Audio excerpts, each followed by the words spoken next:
கடந்த 11 ஆண்டுகளாக பிரதமர் மோடி அடிக்கடி வெளிநாட்டு பயணங்களை மேற்கொண்டு வருகிறார். ஆனால் பாகிஸ்தானை பொதுவெளியில் அம்பலப்படுத்த இந்தியாவுக்கு சர்வதேச ஆதரவு தேவைப்பட்ட போது வேறு எந்த நாடும் நம்மை ஆதரிக்க முன்வரவில்லை. கடந்த 11 ஆண்டுகளில் பிரதமர் மோடி 151 வெளிநாட்டு பயணங்களை மேற்கொண்டுள்ளார். 72 நாடுகளுக்கு சென்றுள்ளார். இவற்றில் அவர் 10 முறை அமெரிக்காவிற்கு மட்டும் சென்றுள்ளார். ஆனால் மோடி அரசாங்கத்தின் வெளியுறவு கொள்கையின் கீழ் நமது நாடு தனித்து நிற்கிறது. வெளிநாடுகளுக்கு சென்று புகைப்படங்களுக்கு போஸ் கொடுப்பது மட்டும்தான் பிரதமரின் வேலை.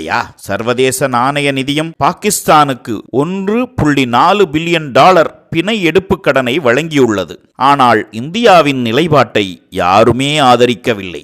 பயங்கரவாதிகளுக்கு எதிர் நமது துணிச்சலான ஆயுதப்படைகள் மேற்கொண்ட நடவடிக்கைகள் போர் நிறுத்தம் அறிவிக்கப்பட்ட போது இந்தியாவிற்கும் பாகிஸ்தானுக்கும் இடையிலான போர் நிறுத்தத்திற்கு நான் பஞ்சாயத்து செய்தேன் என்று கூறி அமெரிக்க ஜனாதிபதி நம் நாட்டை அவமதித்துள்ளார். மேலும் இதை குறைந்தது 7 முறையாவது திரும்ப அவர் தெரிவித்துள்ளார். பயங்கரவாதிகளுக்கு எதிரான கடுமையான நடவடிக்கையில் முழு நாடும் ஒன்றுபட்டு நிற்கிறது. ஆனால் பிரதமர் மோடி இதுவரை அமெரிக்க ஜனாதிபதி டிரம்பின் அறிக்கைகள் குறித்து நாட்டு மக்களுக்கு தெளிவுபடுத்தாமல் பிரச்சனையை மறைக்க முயற்சிக்கிறார் என்று தனது எக்ஸ் தளத்தில் தெரிவித்துள்ளார் காங்கிரஸ் தலைவர் மல்லிகார்ஜுன கார்கே.